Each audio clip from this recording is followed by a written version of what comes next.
अस्सलाम वालेकुम नादरीन, आप यूट्यूब चैनल देख रहे हैं। मैं इमरान खान हूँ। नादरीन, सबसे पहले तो आपको मैं एक ऑडियो सुनाता हूँ और ये एक फ़ौजी ऑफिसर हैं, आई थिंक कैप्टन है, कैप्टन ईमान। ये खातून है, ये एक तकरीर कर रही हैं और बच्चों के सामने मौजूद है। आजकल मिलिट्री एस्टेब्लिशमेंट जो है वो आजकल इस मिशन पे है कि वो बच्चों के बीच में यूनिफॉर्म में जाते हैं और जाकर उनके साथ इंट्रैक्शंस करते हैं अपने इदारे के हवाले से।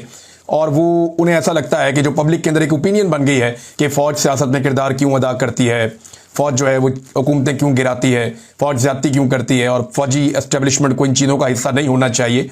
वो इसके ऊपर तलबा में जाते हैं और जाकर उनकी जहन साजी की कोशिश कर रहे हैं कि उनके खिलाफ जो ओपिनियन बन गई है वो ठीक हो सके। पहले आप ये सुनिए कि ये खातून ने क्या बातचीत की। ये गालिबन कैप्टन है, कैप्टन ईमान, और ये पाक फ़ौज से इनका ताल्लुक है। इन्होंने बातें क्या की, पहले आप वो बातें सुने, फिर हकायक मैं आपके सामने रखता हूँ। आपको पता है पाकिस्तान आर्मी में ना एक बड़ा इंपॉर्टेंट कोर्स होता है स्टाफ कॉलेज का। उसमें एक किताब है 1971, 1965 है, एक जंग की किताब में। और उस किताबों में क्या है, अपनी तारीफें नहीं है। क्या है उन किताबों में? अकाउंटेबिलिटी है, हर चीज की अकाउंटेबिलिटी है। And every officer of Pakistan army goes through that book. Why? सबसे पहली बात, सेल्फ अकाउंटेबिलिटी है इस इदारे में। नंबर 2, मैंने ये नहीं कहा कि आर्मी जो भी करती है सही करती है। मैंने कहा जो करती है वो पब्लिक इंटरेस्ट में करती है। हमें से कुछ लोग होते हैं ना वैलिडेशन चाहते हैं हर वक्त, लेकिन आप में से वो स्ट्रॉन्ग लड़की कौन होती है जिसको हर कोई आइडलाइज कर रहा होता है क्लास में? यार ये लड़का जो है ना, ये नडर है। वो कौन होते हैं? जिनको वैलिडेशन नहीं चाहिए होती, जिनको अपने दिमाग में पता होता है what is right and what is wrong. Where we stand today, is it because of Pakistan Army? No, it's not. Where we stand today is the collective effort of every institute.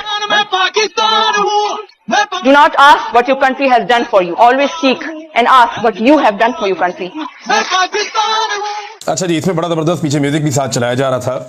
ये खातून actually क्या कह रही हैं, इनके 2-3 point बड़े important है। एक तो ये कह रही है कि सेल्फ अकाउंटेबिलिटी है पाकिस्तान की फ़ौज में, और वो स्टाफ कॉलेज के अंदर जो किताबें पढ़ाई जाती हैं 1965 की जंग पे, 1971 की जंग पे, उन किताबों के अंदर सेल्फ अकाउंटेबिलिटी है, यानी एहतसाब का अमल है, फ़ौज का एहतसाब हो। एक तो मैं जानना चाहूँगा कि जो 1971 की जंग के हवाले से जो किताब पढ़ाई जाती है स्टाफ कॉलेज में, उसमें जो अकाउंटेबिलिटी वाला या एहतसाब वाला चैप्टर है, ज़रा वो कौम के सामने लेकर आए ना, कौम को पता चले कि उस वक्त आपने क्या गलत किया था। देखिए, उस वक्त मुल्क टूट गया था, पाकिस्तानी फ़ौज ने तारीख का एक बदतरीन सरेंडर किया था। ये बड़ा खौफनाक सरेंडर था। 90,000 फौजियों ने हथियार डाले थे। इतने बड़े पैमाने पे कभी भी फ़ौज ने हथियार नहीं डाले जैसे मशरक़ी पाकिस्तान में हुआ पाकिस्तानी फ़ौज के साथ। तो उसका जो चैप्टर है वो कौम के सामने लाया जाना चाहिए। एक तो महमूद रहमान कमीशन की रिपोर्ट है और उसमें लिखा हुआ है कि कौन कौन रिस्पॉन्सिबल था उस वक्त के जो मिलिट्री डिक्टेटर याह्या खान ने कैसे पाकिस्तान को 2 टुकड़े किया और उनकी अपनी तरजीहात उस वक्त क्या थी। उस पर दर्जनों किताबें छप चुकी हैं। तो हम देखना चाहेंगे कि 1971 के हवाले से कौन सी अकाउंटेबिलिटी है जो की गई है। इस इदारे में अकाउंटेबिलिटी है, यह दावा किया इस खातून ने। तो अगर इदारे में अकाउंटेबिलिटी होती तो 4 मरतबा मार्शल लॉ लगाया इस इदारे ने। 4 डिक्टेटर्स आए जिन्होंने आईने पाकिस्तान को तोड़ दिया, वायलेट कर दिया। क्या उनकी अकाउंटेबिलिटी इस इदारे ने की? नहीं की। इस इदारे ने बार बार हुकूमतें बनाई और हुकूमतें गिराई। क्या अकाउंटेबिलिटी हुई? नहीं हुई। जबरी तौर पर इंसानों को लापता किया गया, क्या अकाउंटेबिलिटी हुई? नहीं हुई। बेशुमार चीजें इस इदारे ने की, यानी पॉलिटिकल पार्टियां बनाते हैं, फिर सियासत के अंदर इन्वॉल्वमेंट करते हैं। तो हर चीज में जो इन्वॉल्वमेंट है वो गलत है ना। तो कभी कोई अकाउंटेबिलिटी हुई? कोई अकाउंटेबिलिटी नहीं हुई। बल्कि परवेज मुशर्रफ को सजाए मौत दी गई, फांसी की सजा उनके मरने के बाद, और यह भी कहा गया इनकी लाश को लटकाओ। तो क्या कोई अकाउंटेबिलिटी हुई? बल्कि उस जज को निशाने इबरत बनाना शुरू कर दिया जिस जज ने यह फैसला दिया था।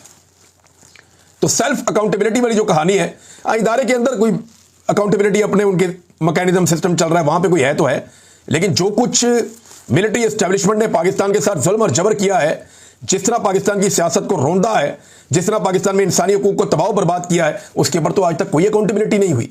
अगर अकाउंटेबिलिटी होती तो पहले के बाद दूसरा डिक्टेटर आता ही ना। अयूब खान के बाद याह्या खान, याह्या खान के बाद ज़िया-उल हक के बाद परवेज मुशर्रफ, और उसके बाद पीछे बैठकर तो मार्शल लॉ लगातार चल रहा है।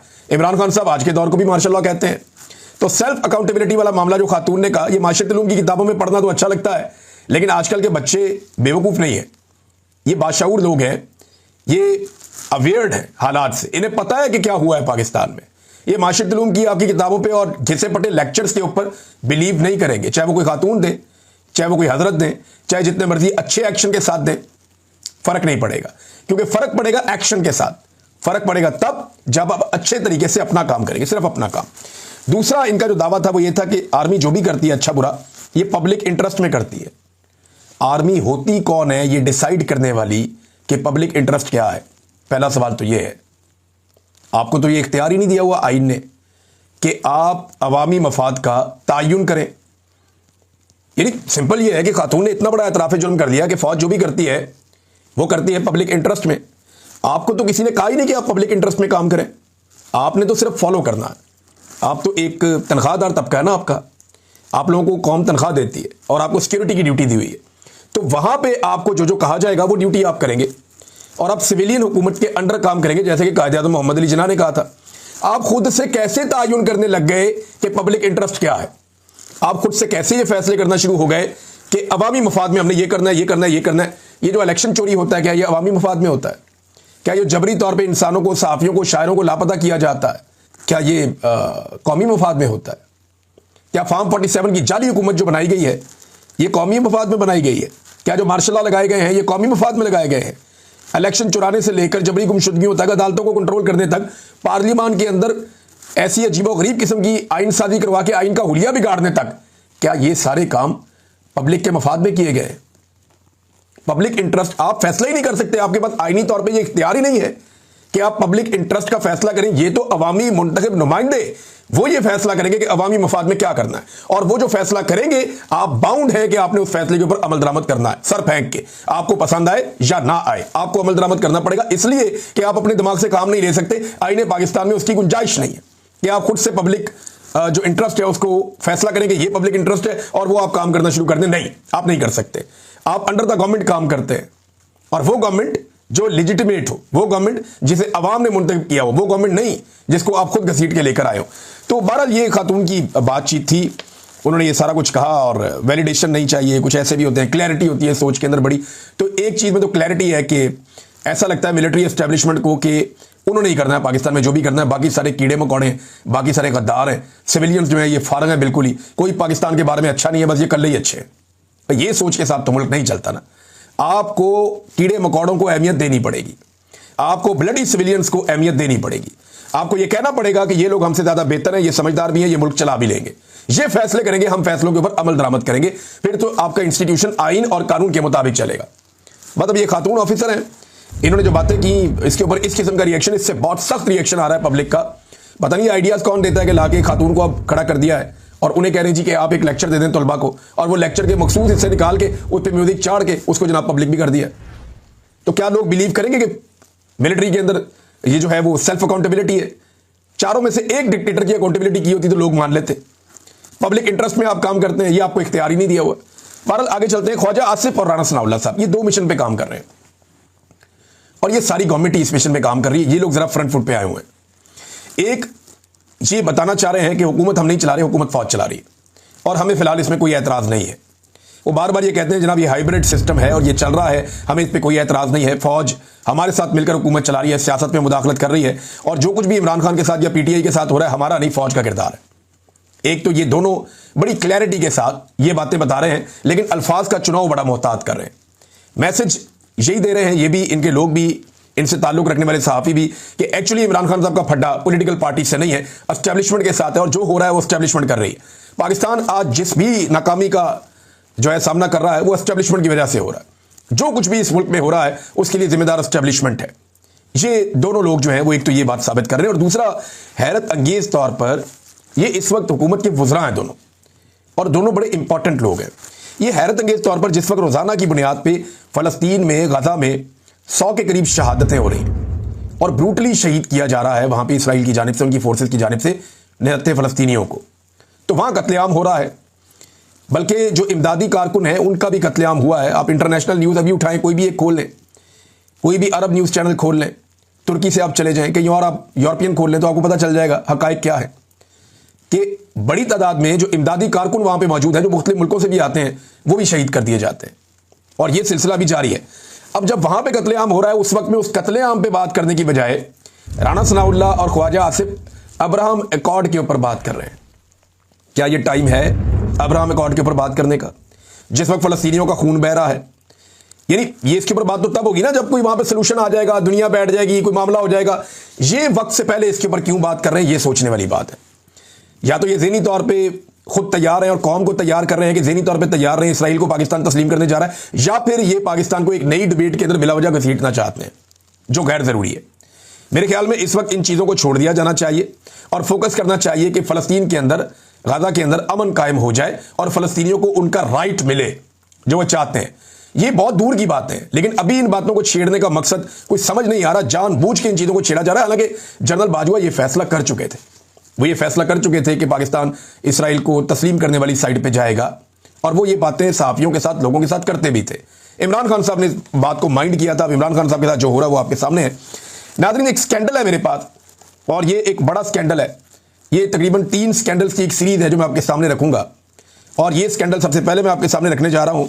ये आप बड़ी बड़ी गाड़ियां देखते हैं ना सड़कों पे चलते हुए, ये बहुत महंगी गाड़ियां होती हैं। इनमें 5 करोड़ से 10 करोड़ तक, बाद गाड़ियां इससे भी ज़्यादा महंगी होती हैं। और ये खासतौर पे जो बड़ी बड़ी जीपें, SUVs, इनकी कीमत बहुत ज़्यादा होती है।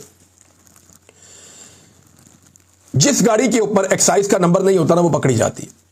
अब मैं आपको एक स्कैंडल बताने जा रहा हूं कि किस तरीके से जाली नंबर हासिल किए गए गाड़ियों के। नॉन कस्टम गाड़ियां पाकिस्तान में स्मगल होकर आती हैं, उन गाड़ियों को कस्टम्स पकड़ लेता है। कस्टम का डिपार्टमेंट उन्हें पकड़ने के बाद उनकी ऑक्शन करता है, और ऑक्शन के जरिए से वो गाड़ियां दोबारा बोली लगती है, लोग खरीद लेते हैं। जब वो खरीदते हैं तो उनको एक पर्ची भी मिल जाती है, और उस पर्ची की बुनियाद के ऊपर पर्ची लेकर जाते हैं, रसीद, और जाकर वो एक्साइज के डिपार्टमेंट को दिखाते हैं कि जनाब हमने ये ऑक्शन में गाड़ी खरीदी है, लिहाजा ये चेसिस नंबर है गाड़ी का, ये इंजन नंबर है, इस गाड़ी को आप वैलिडेट कर दें, इसका नंबर जारी कर दें। नंबर मिलता है, गाड़ी लीगल हो जाती है और लोग गाड़ी इस्तेमाल करते हैं। अब स्कैंडल कहां पे है? स्कैंडल है जनाब 2 जगहों पे। एक PSW एक डिपार्टमेंट है, पाकिस्तान सिंगल विंडो, और एक जनाब director general reforms and automation, ये इमरान मोहम्मद साहब है।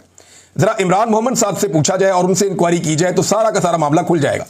सैकड़ों गाड़ियां ऐसी जिन्हें कस्टम्स ने कभी नहीं पकड़ा, वो गाड़ियां रजिस्टर्ड हो चुकी हैं। और ये कैसे हुई हैं? गुज़िश्ता 6 महीने के अंदर बड़ी तेजी से ये खेल खेला जा रहा है। वो ये रहा है कि नॉन कस्टम गैर कानूनी गाड़ियां पाकिस्तान में मंगवाई जाती हैं, ये अफगानिस्तान से पाकिस्तान पहुंचती हैं, और ये कीमती गाड़ियां हैं, इनमें एक एक गाड़ी की कीमत करोड़ों में है। ये गाड़ियां पाकिस्तान आ जाती हैं और ये कोई किसी किस्म का टैक्स नहीं देती। कस्टम इन गाड़ियों को पकड़ता नहीं है, लेकिन जो डेटाबेस है इसका गलत इस्तेमाल किया जाता है। डेटाबेस के जरिए से जाली एंट्रियां कर दी जाती हैं और की जा रही हैं कस्टम के सिस्टम के अंदर।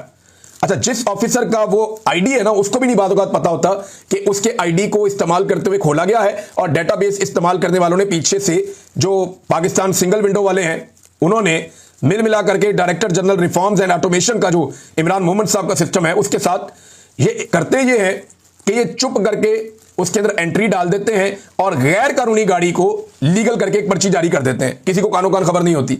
सैकड़ों गाड़ियों का ये कर दिया गया है। पाकिस्तान के खजाने को अरबों रुपए का नुकसान पहुंचा दिया इन लोगों ने। इसकी इंक्वायरी करवा लें आप। मैं पाकिस्तान के निजाम को ये चैलेंज करके कहता हूं कि आप इसकी इंक्वायरी करवाएं, आपको सैकड़ों गाड़ियां मिलेंगी। गुज़िश्ता 6 महीने से ये काम बहुत तेजी से हो रहा है, और काम ये हो रहा है कि गैर कानूनी गाड़ियां मंगवाई जाती हैं और वो मार्केट में बेच दी जाती हैं। बड़े आराम से एक एंट्री की जाती है कंप्यूटर के जरिए से, डेटाबेस में उसके अंदर घुस जाते हैं, वहां जाके उसकी एंट्री कर देते हैं और एक पर्ची निकाल के उनके हाथ में दे देते हैं। वो पर्ची लेकर जाते हैं, वहां पे एक्साइज से उसका नंबर ले लेते हैं, वो गाड़ी वैलिडेट हो जाती है, जाके मार्केट में बेच देते हैं। और इस तरह बहुत सारी गाड़ियां बिक रही हैं। ये वारदात है, मैंने ये वारदात आज आपके सामने रख दी है। और एक बंदे का मैंने आपको नाम बताया, इमरान मोहम्मद साहब। इनसे इंक्वायरी करें, इनसे पूछें कि ये क्या हो रहा है, और इन्हें यह कहा जाए कि सारा डाटा निकाल के सामने रखें और चेक करें कि कितनी गाड़ियों की ऑक्शन हुई है और कितनी गाड़ियां ऐसी हैं जिनकी ऑक्शन ही नहीं हुई। ये बड़े आराम से पकड़ा जाएगा। कैसे पकड़ा जाएगा? फर्ज करें 100 गाड़ियों की, ये तो है तो बहुत ज्यादा है, लेकिन मैं आपको मिसाल दे रहा हूं कि 100 गाड़ियां जो हैं वो उनके नंबर लगे हैं। उनमें से चेक कर लें वो कितनी गाड़ियां हैं जिनकी ऑक्शन हुई थी और जिनके इश्तिहारात छपे थे, तो आपको पता चलेगा कि उसमें तो सिर्फ इतनी गाड़ियां हैं, एक खास नंबर है जिनके इश्तिहारात छपे थे, जिनकी बोली बोली गई थी और वो खरीदी गई हैं। बाकी गाड़ियां कहां से आ गई? तो वो बाकी गाड़ियां सारी वही हैं जिनकी जाली एंट्रियां की गई हैं। ये बड़े आराम से पकड़ा जाने वाला स्कैंडल है, और ये कोई भी ऑफिसर ईमानदार इस पे लगेगा तो 5 दिन के अंदर दूध का दूध और पानी का पानी कर देगा, और कम से कम 4-5 मेन बंदे जेल के अंदर जाएंगे। ये मैं आपको पहले बता रहा हूं। और ये बड़ा जबरदस्त स्कैंडल है। इन लोगों ने और जो वारदात डाली है अगले वीलॉग में आपको बताऊंगा कि इन्होंने कंटेनर्स के अंदर क्या कार्रवाई डाली है और उसमें इसहाक डार साहब का क्या रोल है। नेक्स्ट किसी एक और वीलॉग में आपको बताऊंगा। आज ये वाला स्कैंडल मैंने आपके सामने रख दिया है। नाज़रीन, बुशरा अंसारी साहबा ने एक स्टेटमेंट दिया, उनकी इज्जत पहले ही बड़ी है मेरे दिल में, लेकिन ये जो उन्होंने बात की है ये बहादुरी वाली बात है। आजकल के दौर में जब कोई बोल नहीं पाता तो अनवर मकसूद साहब या बुशरा अंसारी साहबा या कुछ इस तरह के लोग हैं जो बोलते हैं हिम्मत के साथ, और वो कह रही जी आपके सामने 2 माएँ खड़ी थी, एक डॉक्टर यास्मीन राशिद और दूसरी उस्मान डार की वालिदा। इनका जो भी मौक़िफ़ है, अगर इनकी इज्जत रख ली जाती तो कौम को आपकी मर्दानगी पर फख्र होता। मैं बड़े बड़े मर्दों से कह रही हूं कि यहां आकर आपकी मर्दानगी नजर आ गई कि आप दो औरतों से डर गए। अब जिनके लिए पैगाम है ना, उनको समझ जाना चाहिए और उनको होश के नाखून लेने चाहिए कि वो क्यों औरतों से लड़ रहे हैं।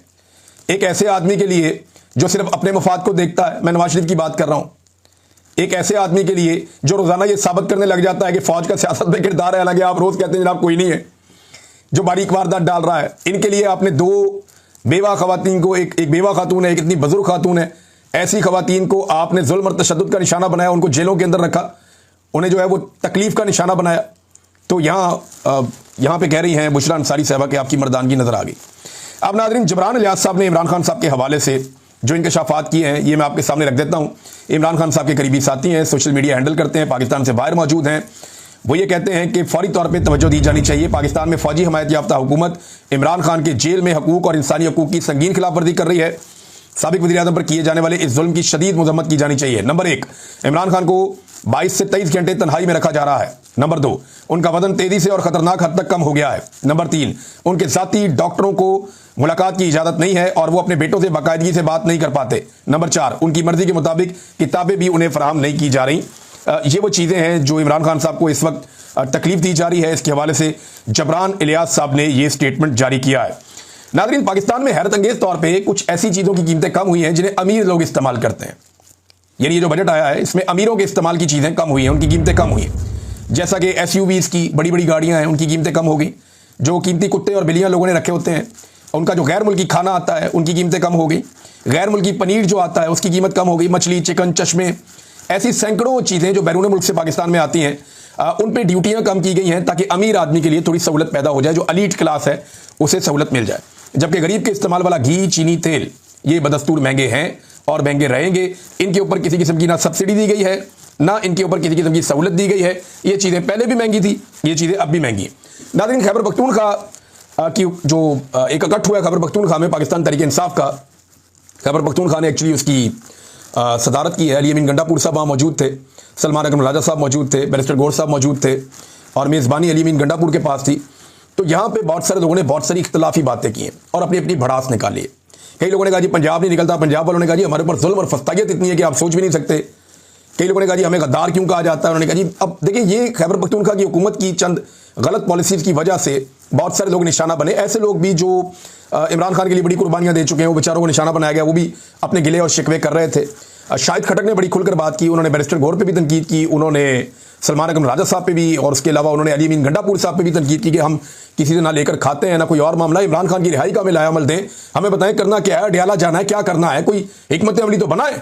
तो वो तो पार्टी अभी तक कोई हिकमत अमली तो सामने नहीं ला सकी, लेकिन इसके ऊपर मुशावरत शुरू हो गई है। गंडापुर साहब ने दो बातें की, एक बात पहले मैं आपको बताता हूँ और दूसरी बात मैं आपको बाद में बताता हूँ। पहली बात, उन्होंने इमरान खान साहब की मकबूलियत के हवाले से एक दावा किया। गंडापुर साहब का यह कहना है कि फौज ने जो सर्वे करवाया है, क्योंकि वो अपने सर्वेस करवाते रहते हैं, आर्मी के सर्वे के मुताबिक इमरान खान साहब की इस वक्त पाकिस्तान में मकबूलियत 88% है, 88%। जबकि वो कह रहे हैं जी हमारे सर्वे के मुताबिक जो इमरान खान साहब की मकबूलियत है वो 93% है, 93%। और अगर कोई कहता है कि साबित करो तो मैं ये साबित भी कर दूंगा। ये चैलेंज अली अमीन गंडापुर ने किया। अली अमीन गंडापुर ने ना एक और बड़ा खौफनाक चैलेंज किया है। ये चैलेंज मुझे समझ नहीं आया उन्होंने क्यों किया। वो ये कहते हैं कि इमरान खान साहब की अमानत है खैबर पख्तूनख्वा की हुकूमत, अगर तुम लोगों ने इमरान खान की अमानत मुझसे गिरवा दी या इस हुकूमत को टॉपल करवा दिया तो मैं चैलेंज करता हूं कि मैं सियासत छोड़ दूंगा। तगड़े हो जाओ, सारे मिल जाओ, अब हुकूमत बचाना। यानी मुझे समझ नहीं आई, वो सारे इदारों को और हुकूमत को कह रहे हैं कि जी तगड़े हो जाओ, मेरी हुकूमत गिरा के दिखाओ। मैं इमरान खान को बाहर निकालने से मामला हुकूमत बचाने तक आ गया। देखिए, यहां पे पाकिस्तान तहरीक इंसाफ के पास अक्सरियत है, कोई फॉरवर्ड ब्लॉक बनता हुआ नजर नहीं आ रहा। लोगों को तोड़ने की कोशिश की जाएगी आने वाले दिनों में, जो टूटेगा वो अपनी सियासी कब्र खोद लेगा। खैबर पख्तूनख्वा के अवाम उसको नहीं छोड़ेंगे, ये बात तो लिखी पड़ी है। सवाल ये पैदा होता है कि जो तहरीक चल रही थी इमरान खान साहब को बचाने के लिए, जो चैलेंज करना था कि इमरान खान को निकालना है बाहर, इतने अरसे में मैं बाहर निकाल लूंगा, इमरान खान की रिहाई से बात यहां तक आ गई कि अब हुकूमत आप हमारी गिरा के दिखाएं, हुकूमत नहीं हम गिरने देंगे। भाई ये हुकूमत लोगों ने दी किस लिए थी? लोगों ने तमाम हुकूमतें पाकिस्तान तहरीक इंसाफ को इसलिए दी थी कि इमरान खान को रिहा करवाया जाए। इसके अलावा तो लोगों की कोई और दिलचस्पी नहीं थी, ना लोग कुछ और पूछते। तहरीक इंसाफ के लोग मुझे बताते हैं, कहते हैं जी हम जिस हल्के में जहां पे जाते हैं अवाम के अंदर, अवाम ने कभी नहीं पूछा कि ये काम क्यों नहीं किया, वो काम क्यों नहीं किया, बजट अच्छा नहीं है, स्कूल का क्या करना है, तालीम का क्या करना है, हेल्थ का क्या करना है, लोग नहीं पूछते, बिजली का करना है, लोग नहीं पूछते। लोग एक ही बात पूछते हैं, इमरान खान कब बाहर आएगा, इमरान खान को कैसे निकालोगे, उसे निकालने का क्या प्लान है। तो पाकिस्तान तहरीक इंसाफ का हर एमपीए, हर एमएनए एक ही वादे के तहत इलेक्शन लड़के आया था कि वो इमरान खान को बाहर निकालने के लिए कोशिश करेगा। अच्छा हुआ पाकिस्तान तहरीक इंसाफ का एक अकट हुआ है, उसमें बहुत सारे इख्तलाफात सामने आए, तो ये जब बार बार बैठेंगे, अपने इख्तलाफात एक दूसरे के सामने रखेंगे, तो तभी ये आगे बढ़ पाएंगे। गंडापुर साहब ने भी कहा कि ऐसे लोग हैं जो कंप्रोमाइज हैं, वो ये बात कर रहे थे, बाकी लोग भी कह रहे थे, कोई किसी को गद्दार कहता है, कोई किसी को गद्दार कहता है, कोई इससे शिकवा करता है, कोई उससे गिला करता है। ये सारी चीजें अपनी जगह पे, मेरे ख्याल में अगर पाकिस्तान तहरीक इंसाफ ने तहरीक चलानी है तो इन सारे लोगों को इकट्ठा होकर पब्लिक को एक तगड़ा मैसेज देना पड़ेगा कि हम सब आ रहे हैं इमरान खान साहब को छुड़ाने के लिए, और अब कहीं जाने की जरूरत नहीं है। जो नई हिकमत अमली है पाकिस्तान तहरीक इंसाफ की, वो तो ये है कि वो कहते हैं कि जी हम जहां जहां हैं वहीं निकल के आवाम बैठ जाएगी और पूरा पाकिस्तान चौक कर देंगे। अगर तो ये हो जाता है तो फिर 3 दिन के अंदर ये निजाम घुटने टेक देगा मेरे अंदाजे। अगर तो पूरा पाकिस्तान निकलकर बाहर बैठ जाता है, यानी कराची के शहरी निकले अपनी अपनी सड़कों पर बैठ जाए बाहर आके, हम नहीं करते काम, अब कुछ नहीं होगा, हम इधर ही बैठे हैं, राशन जमा कर लें, पहले अनाउंस कर दें, आकर बैठ जाएं सड़कों के ऊपर। इस्लामाबाद के शहरी इस्लामाबाद में निकल के बैठ जाएं, रावलपिंडी वाले वहां निकल कर बैठ जाएं। अपनी अपनी गली मोहल्लों में बाहर निकलने में पुलिस आपको क्या कर सकती है? कुछ भी नहीं कर सकती। पुलिस की रेशो तो 200 बंदों पे एक पुलिस वाला भी नहीं है, बल्कि इससे भी कम रेशो है। यह सवाल ही पैदा नहीं होता कि इदारे या कोई आपके सामने आ जाए या आकर खड़ा हो जाए। बड़े आराम से पाकिस्तान में इनकलाब आ सकता है, खामोश इनकलाब, अगर लोग निकल कर अपने अपने इलाकों में बाहर आके बैठ जाएं। पाकिस्तान तहरीक इंसाफ ये कर भी सकती है, क्योंकि इमरान खान साहब की मकबूलियत अली अमीन गंडापुर के बकौल 93% है। तो 93% में से अगर 50% लोग भी पाकिस्तान में कहीं दूर ना जाएं, अपने अपने घरों से बाहर आए और बाहर आकर बैठ जाएं और कहें जनाब अब निजाम आप चला लें इमरान खान के बगैर, जब तक उसको नहीं छोड़ेंगे हम अंदर नहीं जा रहे, तो फिर तो इमरान खान बाहर आ जाएगा। वरना आप मदानी मारते जाएं पानी में, फायदा नहीं होगा। तरीका यही है जो इमरान खान साहब ने जेल से बताया, उसको फॉलो कर लेंगे तो फिर एस्टेब्लिशमेंट काबू आ जाएगी। एस्टेब्लिशमेंट को काबू किए बगैर ये मामला हल नहीं हो सकता। अब तक इतना ही, अपना ख्याल रखिएगा।